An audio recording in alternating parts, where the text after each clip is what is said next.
प्यारे बच्चों, कैसे हैं आप सभी लोग। आपका अपने YouTube चैनल मनोहारी मैथ्स में बहुत बहुत स्वागत है। आइए एक बहुत ही इंटरेस्टिंग क्वेश्चन पर विचार करते हैं। यहाँ दिया है त्रिभुज ABC। एक त्रिभुज ABC है। कौन सा त्रिभुज है नहीं मालूम है। समद्विबाहु है कि समबाहु है कि विषमबाहु है नहीं मालूम है। तो विषमबाहु त्रिभुज ही बनाए हैं और उसमें B और CF शीर्ष लंब हैं। अभी शीर्ष लंब की परिभाषा बताया गया किसी त्रिभुज के शीर्ष से उसके समूह भुजा पर डाला गया लंब शीर्ष लंब कहलाता है। तो यहाँ त्रिभुज ABC के बिंदु B से AC भुजा पर शीर्ष लंब खींच दिया गया B और बिंदु C से AB भुजा पर CF शीर्ष लंब खींच दिया गया और साथ ही साथ वो शीर्ष लंब आपस में बराबर भी हैं। B बराबर CF लिखा है। तो हमको क्या करना है, सिद्ध करना है कि त्रिभुज ABC समद्विबाहु है, मतलब उसकी दो भुजाएं बराबर हैं। अब कौन दो भुजाएं बराबर होंगी ये तो हम सिद्ध करेंगे तो पता चलेगा। बहुत ही अच्छा प्रश्न है, आइए देखते हैं यहाँ। तो ये देखिए, अगर मान लीजिए कि त्रिभुज ABC है, अगर यह भुजा इस भुजा के बराबर सिद्ध कर दें तो क्या हो जाएगा, ये त्रिभुज समद्विबाहु हो जाएगा। अच्छा, अगर मान लीजिए अगर ये भुजा बराबर हमको न मालूम हो, अगर यह कोण इस कोण के बराबर मालूम हो, जितना का यह है उतना ही अंश का ये भी है, मतलब ये दोनों कोण अगर बराबर हों तो अपोजिट बराबर कोणों के सामने की भुजाएं भी बराबर होती हैं। हम पहले सिद्ध कर चुके हैं किसी त्रिभुज में बराबर भुजाओं के सामने के कोण बराबर होते हैं। इसका अपोजिट भी सत्य है कि अगर किसी त्रिभुज की दो कोण बराबर हों तो उनकी सम्मुख भुजाएं भी बराबर हो जाएंगी। उसी का यूज हम यहाँ पर करेंगे। तो आइए देखते हैं किस तरह का कंडीशन बनता है। यहाँ देखिए, त्रिभुज FBC और त्रिभुज ECB में पहले विचार कर लेते हैं। ये जो हमारा कोण 1 है और यह कोण 2 है, शीर्ष लंब है तो 90 डिग्री तो होगा। ये कोण 1 बराबर भी 90 हो जाएगा, कोण 2 बराबर भी 90 अंश हो जाएगा। तो त्रिभुज FBC का एक कोण 90 पता हो गया, त्रिभुज ECB का एक कोण 90 पता चल गया। अब देखिएगा, ये जो शीर्ष लंब है B और CF ये भी आपस में बराबर हैं। तो इस त्रिभुज की और इस त्रिभुज की, दोनों त्रिभुजों की दो भुजाएं हमको, मान एक एक भुजा बराबर मिल गया, एक एक कोण बराबर मिल गया और एक एक भुजा बराबर मिल गया। अच्छा, अब क्या है यहाँ, ये देखिए, त्रिभुज FBC में आपको पता है, अगर कोई चित्र ऐसे बना देता हूं, जैसे बना है वैसे बन जाए तो बढ़िया रहेगा। अगर यह 90 डिग्री है तो इसके सामने वाली जो भुजा होगी वो सबसे बड़ी भुजा होगी। किसी समकोण त्रिभुज में समकोण के सामने वाली भुजा सबसे बड़ी होती है और उसका स्पेशल नाम है कर्ण, हाइपोटेनियस कर्ण है वो। तो यहाँ देखिए, इस त्रिभुज में यह कोण 90 है तो इसके सामने वाली भुजा जो BC है वो कर्ण हो जाएगी।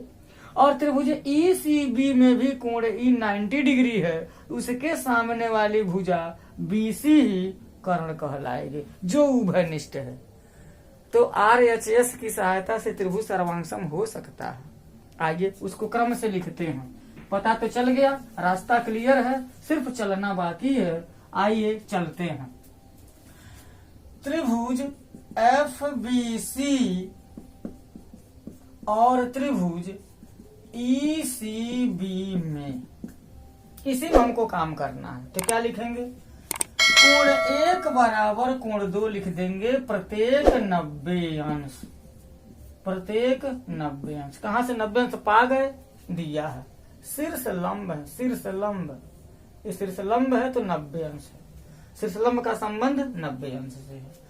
अब देखिएगा, BC बराबर BC जो उस समकोण त्रिभुज का कर्ण है, ये क्या है, उभयनिष्ठ है। दोनों में यह कॉमन है, उभयनिष्ठ है, लिख दिया यहाँ।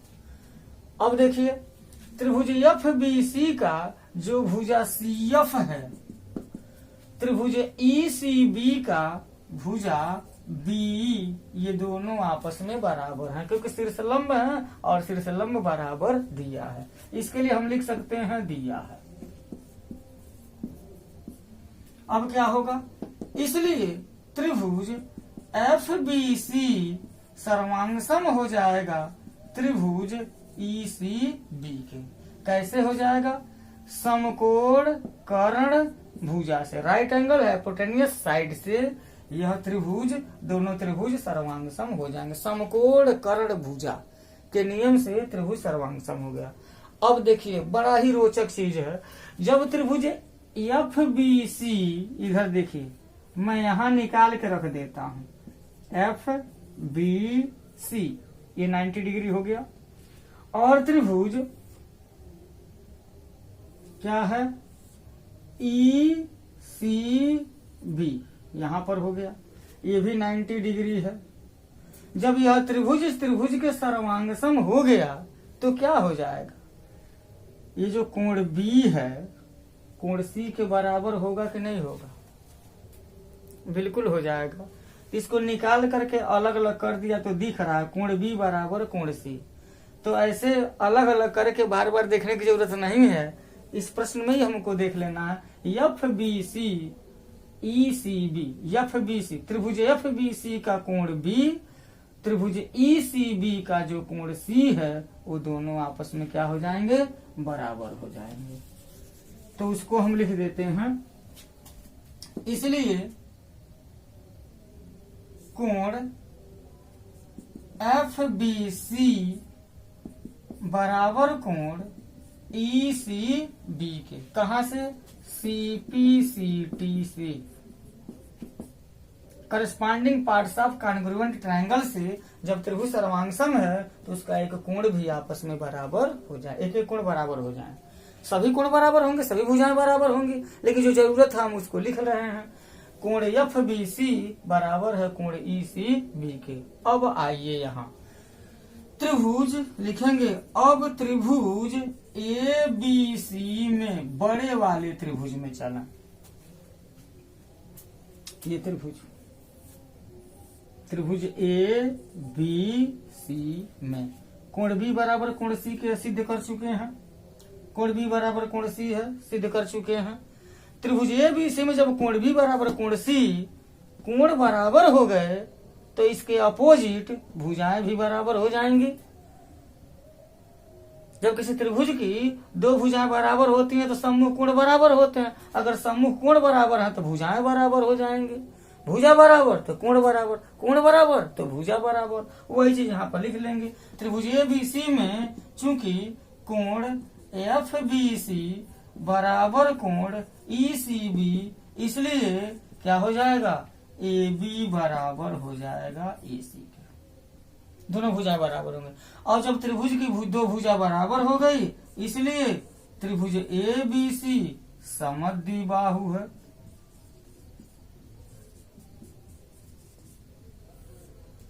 त्रिभुज ए बी सी समद्विबाहु है, इति सिद्धम।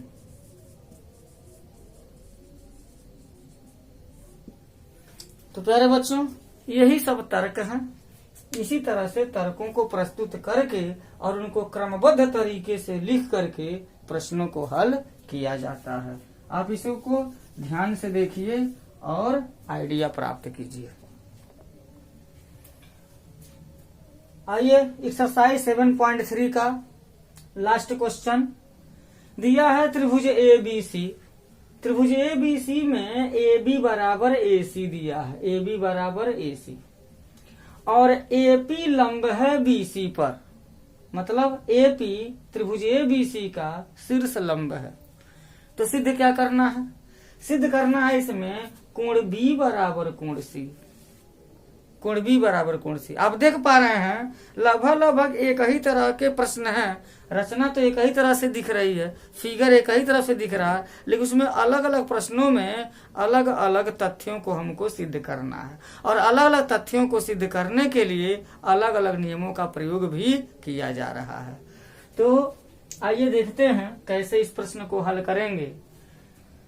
तो कोण बी बराबर कोण सी है, तो हम ऐसे दो त्रिभुजों को चयन कर लेते हैं जिसमें कोण बी और कोण सी मौजूद हों, और उन दोनों त्रिभुजों को सर्वांगसम सिद्ध कर देंगे नियमानुसार, तो त्रिभुज जो है जो कोण है वो बराबर हो जाएंगे। तो क्या करना है, यहाँ लिखेंगे त्रिभुज ए बी पी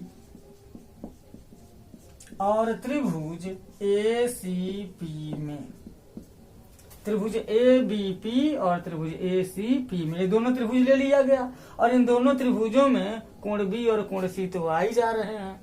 अब इन दोनों त्रिभुजों को सर्वांगसम सिद्ध कर दें तो कोण बी बराबर कोण सी हो जाएगा हमारा, बिल्कुल सिंपल सी बात है। अब इसमें यस यस यस यस ए यस ए यस और आर एच यस, इन पांचों नियमों में से कौन सा इसमें नियम लगेगा वही हमको देखना है। यहाँ तो देख पा रहे हैं क्या, यहाँ ये जो कोण एक है और यह कोण दो है, एपी लंब है बीसी पर, इसका मतलब कोण एक और कोण दो दोनों 90-90 अंश के हो जाएंगे। तो हम लिख सकते हैं कोण एक बराबर कोण दो, यहाँ लिख देंगे प्रत्येक 90 अंश, प्रत्येक 90 अंश है वो। अब क्या होगा, ए बी बराबर ए सी भी तो दिया है, ए बी बराबर ए सी दिया है, कहां से लिख दिया, दिया है। और देखिए जो एपी भुजा है वो त्रिभुज ए बी पी और त्रिभुज ए सी पी दोनों में उभयनिष्ठ है, क्या हो जाएगा, एपी बराबर एपी, एपी बराबर एपी उभयनिष्ठ।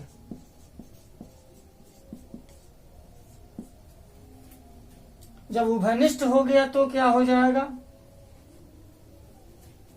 3 कंडीशन हमको मिल गए, इसलिए त्रिभुज ए बी पी सर्वांगसम हो जाएगा त्रिभुज ए सी पी के, ये दोनों त्रिभुज सर्वांगसम हो गया।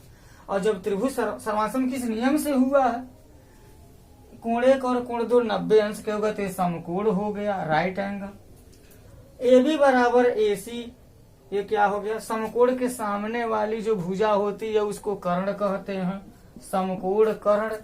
और ये जो एपी है उसकी एक साइड है, तो क्या हो जाएगा, आर एच एस से ये दोनों त्रिभुज सर्वांगसम हो गए। जब त्रिभुज सर्वांगसम हो गए इसलिए कोण बी बराबर कोण सी हो गया, कोण बी बराबर कोण सी हो गया, किससे, सी पी सी टी से, कोण बी बराबर कोण सी, ये हो गया, सिद्ध हो गया। तो प्यारे बच्चों, एक्सरसाइज 7.3 एनसीईआरटी कक्षा 9वीं गणित समाप्त हो गया। इसमें सर्वांगसमता के नियमों का प्रयोग किया गया, बहुत सारे पारिभाषिक शब्द भी बताए गए, उनको आप ध्यान रखिए। नेक्स्ट वीडियो में हम लोग त्रिभुज में असमिका संबंध, अभी तक तो हम लोग पढ़ रहे थे भुजा बराबर है, कोण बराबर है, भुजा बराबर है तो कोण बराबर है, कोण बराबर है तो भुजा बराबर है। नेक्स्ट वीडियो में हम लोग त्रिभुजों में असमिका संबंध पर विचार करेंगे। असमिका का मतलब ये हो जाता है बराबर नहीं, अ मने नहीं, सम मने बराबर, बराबर नहीं, असमिका संबंध मतलब ये हो जाएगा। थोड़ा सा बता देता हूँ, उसमें अगर किसी त्रिभुज की दो भुजाएं अगर बराबर न हो, अगर बराबर नहीं होंगे तो क्या होंगे, एक छोटी होगी एक बड़ी होगी, तो बड़ी भुजा के सामने का कोण बड़ा और छोटी भुजा के सामने का कोण छोटा होगा। तो इंतजार कीजिए नेक्स्ट वीडियो का। नेक्स्ट वीडियो में हम लोग इसी नियमों पर कुछ प्रमेयों को पढ़ेंगे, चर्चा करेंगे, उसे सिद्ध करेंगे और उस पर आधारित प्रश्नों को हल करेंगे। आपने वीडियो को देखा, बहुत बहुत धन्यवाद। जय हिंद।